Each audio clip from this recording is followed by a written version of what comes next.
Welcome to This Explainer. Today we're jumping right in to logically and impartially deconstruct the source materials presentation of the moral argument for the existence of God. Whether you're a philosophy buff, a theologian, or just someone curious about the nuts and bolts of human behavior, you're going to find this framework absolutely fascinating.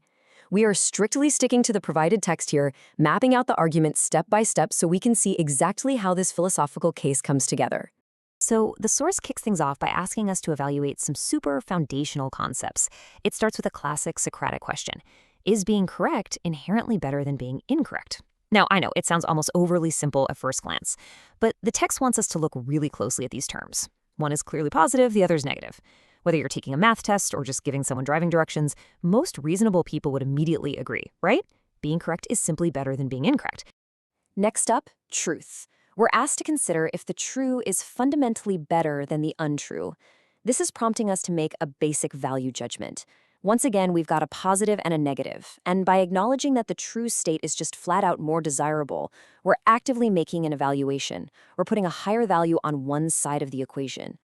Okay, now here's where it gets really interesting. The text argues that just as we rationally prefer the correct and the true, we human beings naturally value the moral as definitively better than the immoral. See what happened there?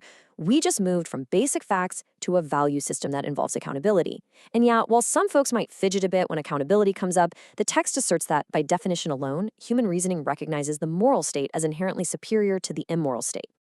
To make sure we fully grasp the source's case, we're going to follow this 6-step roadmap. Establishing value judgments, the first formal statement, evidence for objective morals, the second formal statement, critiquing the naturalistic view, and finally, the traits of the creator. All right, let's start with section 1, establishing value judgments. The explainer begins by grounding these abstract concepts in real, practical history. You know those cynical old phrases like, might makes right, or whoever has the gold makes the rules? Well, the source points out that those are actually pretty ironic because they just result in oppression, not morality. The text highlights how figures like Abraham Lincoln famously flipped this on its head, arguing instead that right makes might. The idea is that enduring power and true boundaries for human behavior actually stem from moral rightness, not just from whoever happens to hold the most wealth or physical power at the time.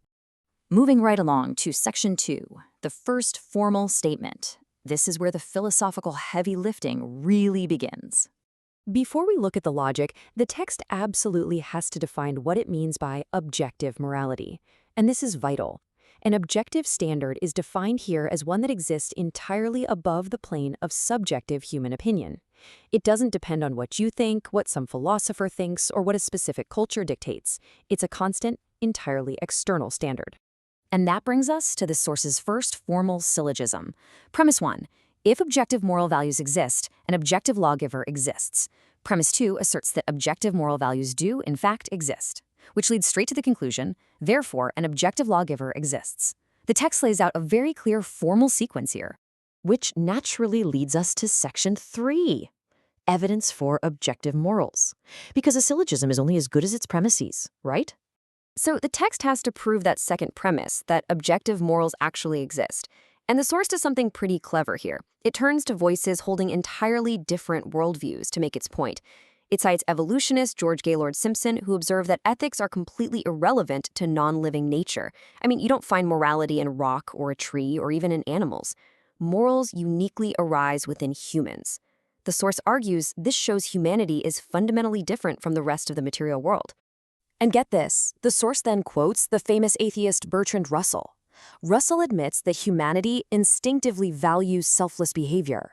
We just know that someone who sacrifices for others is a better person than someone who's completely selfish. But here's the kicker. Russell admits his own worldview offers zero rational ground for why we actually hold this view. The source leverages this to argue that our universal moral instinct must come from an objective source outside of ourselves. To further cement this idea of an objective standard, the text argues you only really need to find one universally condemned action.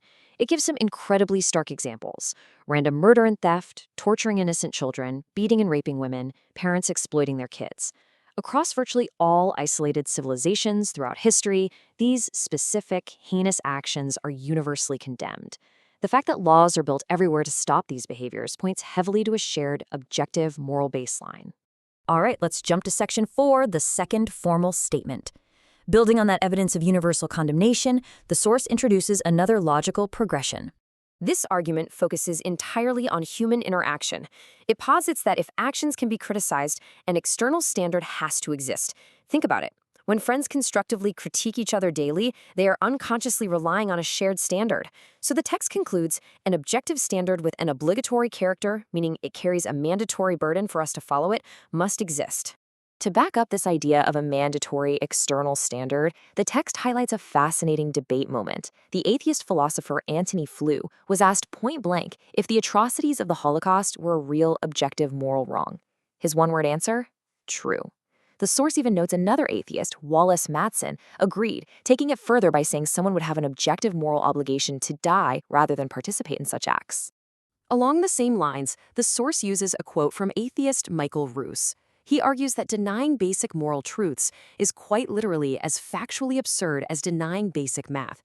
Saying 2 + 2 = 5 is factually wrong. Similarly, accepting horrific abuse is morally wrong. By equating a moral truth directly to a mathematical reality, the text reinforces that these values are hard facts, not just subjective cultural opinions. Next up is section 5, critiquing the naturalistic view. Let's see how the source uses these premises to critique atheistic worldviews. According to the provided text, if you completely remove an external lawgiver, you are inevitably left with 5 stark consequences. No gods, no afterlife, no ultimate ethics foundation, no meaning in life, and literally no human free will. The argument is that if we are strictly a product of natural, physical materials, you entirely strip away the ultimate foundation for ethics. Without an objective standard, there's no ultimate meaning, and we're basically just going through the motions without true free will or any real moral obligation to each other. The source aligns this perspective with the existentialist philosopher Jean-Paul Sartre. Sartre argued that without a creator to establish moral boundaries, theoretically, everything is permitted. The text uses this to say that if there's nothing outside of ourselves to anchor to, humanity completely loses the ability to declare objective morality or hold any real expectations for our fellow man. Finally, we arrive at section 6, traits of the creator. If this objective standard exists, what does the source say about the lawgiver who actually provided it? A huge piece of theological terminology introduced here is omnibenevolent, which simply means all-loving. Because we see beneficial behaviors, empathy, and love in humanity every day, the text argues these concepts couldn't possibly originate from cold, non-living matter. So they must originate from a creator who's the absolute ultimate source of all goodwill. Based on everything we've looked at, the text derives a few key traits. This theoretical lawgiver must be highly logical to formulate the rational rules we use to critique behavior. They must be perfectly truthful, standing in total contrast to the untruth and immorality we analyzed earlier. And, as we just saw, they must be omnibenevolent to bestow goodness and a working moral framework onto a creation they chose to make. As we wrap up this explainer, the source leaves us with a pretty profound philosophical question to chew on. When you evaluate right and wrong today, whether you're just playfully critiquing a friend or reading heavy news, what foundation is your standard actually built upon? Is it just your subjective opinion, or is it something higher? Thanks for exploring the structure of this fascinating philosophical case with me today. Keep asking great questions.